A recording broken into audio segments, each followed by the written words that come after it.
Yo, what's up guys? In this video, I'm going to be teaching you how to not aim like this.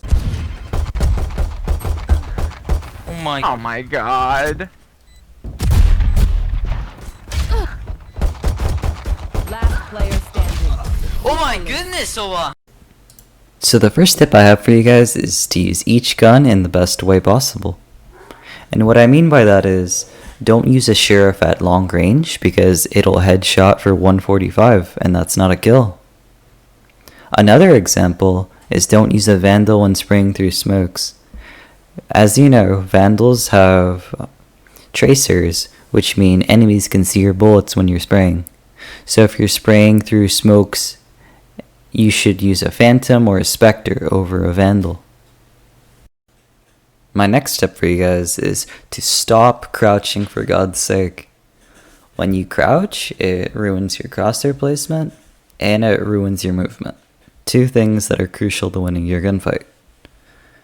When you crouch, you can't win a 2v1 unless you're going for a spray transfer. It is really bad.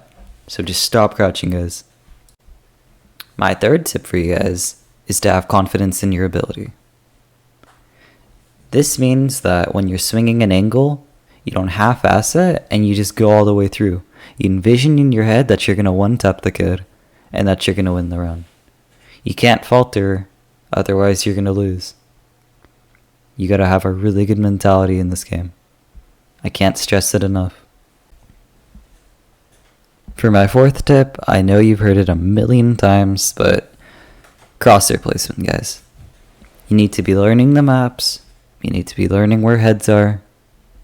You need to get that stuff down. Practice your death matches. Look where heads are. Click. Simple as that, guys. Just keep at it. It'll come out gradually. My final tip for you guys is to isolate your angles. Learn how to peek your angles. I have plenty of videos on my channel to teach you how to do it. Just peek properly. Don't wide swing. Don't overextend. That's how you lose games. It's these small details that separate a diamond player from an immortal player. I hope you guys have a great day. If any of these tips helped you, be sure to like and subscribe for more videos.